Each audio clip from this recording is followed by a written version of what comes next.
Hey, what's up? I'm Guy. I'm John. It's our YouTube channel. Subscribe to it. Give this video a like. Yep, podcast below in the description. You need to subscribe to that as well. Podcast brought to you in part by geology.com/ham. Get 40% off any trial set. Plus, get on the new sunscreen they got. Yep, Guy, my neck's burnt. I need some. I've been putting on some of this morning lotion, night lotion. Last night, you a little drier after get some sun exposure. Geology.com/ham. Get on it. Football Morning in America, Peter King. Here's what he writes. ESPN reported last week the Falcons have been offered a first-round pick for Julio Jones. I'm skeptical of that, but we'll see. If Atlanta had that offer, one GM with interest in Jones told me last week, they'd have made the deal already and just said, we'll announce it next week. Peter goes on to write, it could be that the Falcons may end up with a first-round pick in a future draft beyond 2022, but I believe they have not been offered that yet. I was told a while ago by a source I trust that the Falcons would accept a hard second-round pick in 2022, meaning no condition on Jones's playing time, with no responsibility to pay Julio any of the $38 million he has coming. That seems like the most logical outcome. My guess is a hard second-rounder. I like that hard second-rounder, meaning if he plays 12 games, it's a third-rounder that becomes a second-rounder. You know, without having all the details of the situation, maybe I'm wrong on this, but because remember, and it felt like if I'm just playing the puzzle game, and I know the big J's hate this, like, don't source guess. Rap Sheet, I actually met him a couple times. I don't think he gives a shit, but he tweeted out within the last 2 weeks that Julio was the guy that kind of requested the trade a couple months ago. Mm-hmm. Like he had gone to them maybe during free agency, like, I want out. And maybe it's because he saw the writing on the wall that they were probably going to, he might be the odd man out anyway, once he realized they were probably going to take one of the sweet skill guys. When you follow the sport and you're around, we've been lucky, right? We've seen like really good teams. We've seen Dennis Allen and Tom Sula teams. We've seen leaky teams. We've seen just a team like a Del Rio team kind of get buttoned up and just get the train rolling. Like, I'd say since we've been doing the show since about 2013, we've kind of seen it all. Super Bowl, attendees, teams that draft number 2. The way to do business in the NFL is, now you got to use the media sometimes. Like, you just get it out there. It's probably easier than placing 32 calls. Like, our guy's available. You just throw it out there and let people come fishing. I get it. I don't feel like the Falcons are handling this very well. Now, they have a first-time general manager. They have a first-time head coach.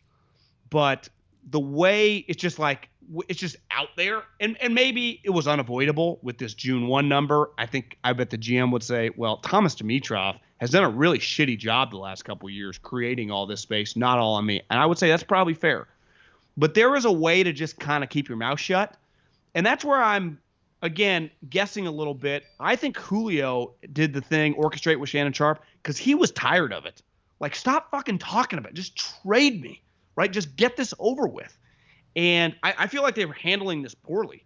I just don't feel like a well-established general manager. Maybe any first-time GM might be a little overwhelmed with something like this, but if you just went like a Rick Spielman, a John Schneider, just good GMs around the league, Belichick, something would happen.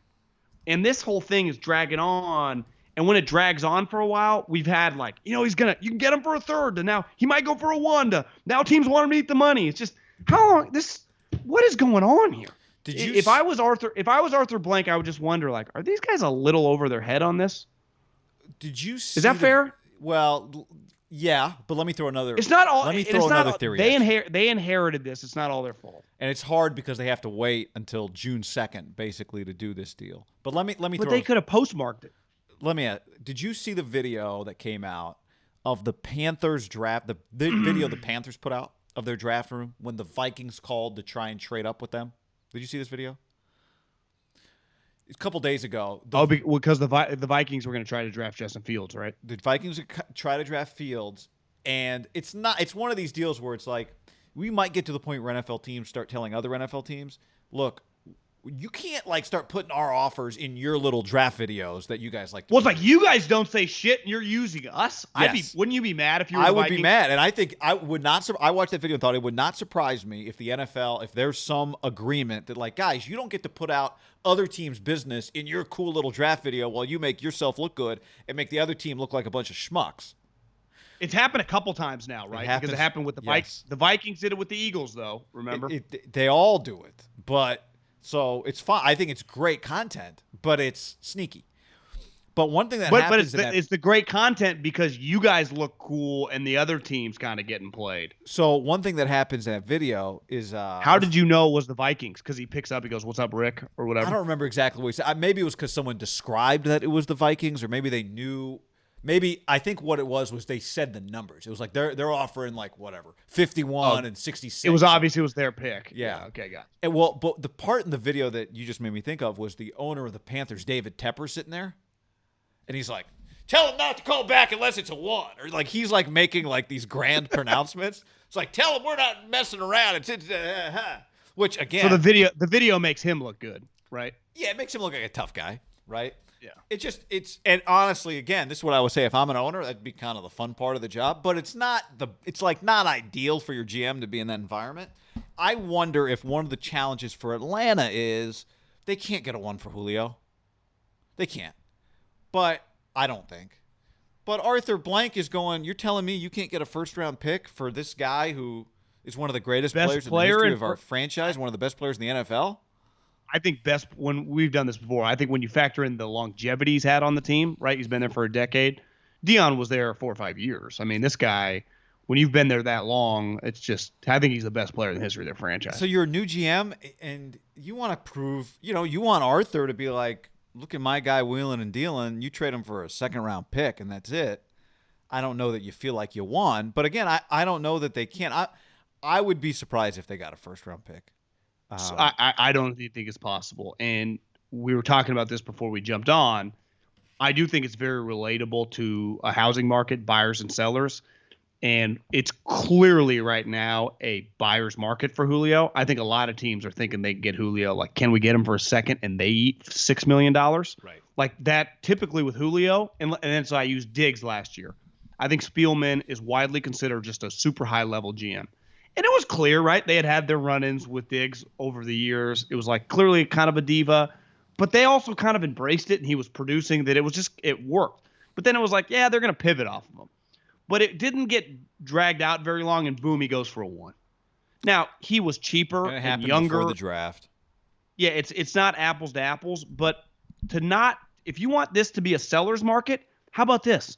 For 3 months, when you know June 1's the deadline, be like, yeah, we're going to fucking roll with Julio. We're going to try to win with this sweet offense. And then tomorrow go, we've reconsidered. Call us. It's open for bidding. We're going to make a trade. You got 24 hours, your best offers.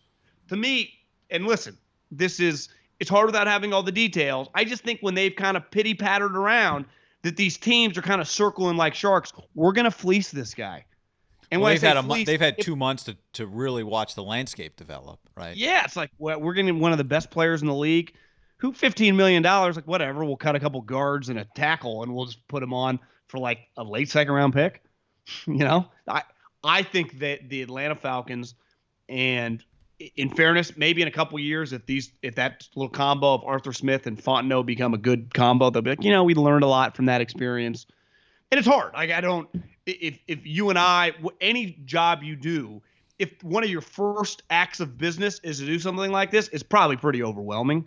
Right? It's like, I don't want to look bad because there'd be an insecurity in a public type job of this is going to hang over my head forever. Especially because I think they think what I think, what a lot of people think, he's still a good player. Yeah, so you got a second round pick for a guy that's going to go. And by the way, who's calling? Wouldn't the move?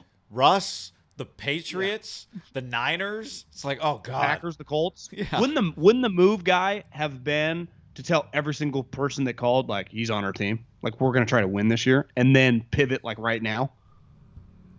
Yeah, but again, here we are at the end of May, beginning of June. I still don't know how much you're, really getting for him, even if you just sprung it on people. But maybe you get someone to really act this against is second not and third, because it's not like they've traded him yet. So everyone's already made moves for the team. right. I think one of their issues is like they don't even necessarily have enough money to sign their rookie class because they're so up against the cap. Now, a lot of teams, and it's the reason why June 1, even if this Julio situation had never existed, is a date. What sucks is there are going to be some veteran players that like you're going to be some rap sheet and Schefter tweets over the next week of like, so-and-so got cut, so-and-so got cut, or so-and-so is either takes a pay cut or he's gone. You kind of use this date to then get closer. There are several teams, Guy, that can't afford to sign their rookie classes. But I think they tell you, well, it doesn't – we're in no rush. It's May 31st. We've got time. We understand that. The difference is it's a lot easier to like cut a starting defensive tackle that you think's replaceable and pull the trigger on trading Julio Jones. Like you said, to like we're just going to give – okay, Seattle offers us a second, and Julio's going to look sweet there, and we might not be good, and then all of a sudden I'm potentially out of – say what you want about taking over the Falcons job. I do think Thomas Dimitroff, the one thing he just has with the owner is like, you know, he did take him to an NFC Championship game, took him to a Super Bowl. Like, you are following a GM that just – not some disaster, like a guy that drafted some elite players, a guy that took the team to, like, high levels with the organization. If you're just a joke for a couple of years – how fast does the owner with enormous money go, is this working out? I would feel pressure if I was the guy to like try to impress. That's an underrated part about football GMing probably is probably no different like European soccer. You see Chelsea beat Man City is when you're a new coach, a new GM that isn't like Ron Rivera, right? Or, you know, a guy with like pelts on the wall that just is comfortable in himself of like, I got to impress this guy. Like, imagine, like, the one thing Rule has is he's so rich. But you would have to, I'm going to watch that video later today. Like, this guy's just kind of looking at me. I mean, he's one of the greatest stock investors of all time. He's worth billions of dollars. The Fitterer, the new GM, like, the draft is like, I kind of want to look like I was wheeling and dealing. Yeah. Right? See this, Tepper? We'll Tell take them no. 3 threes and 4 fours. Call me back, Billy. Tell them they're crazy.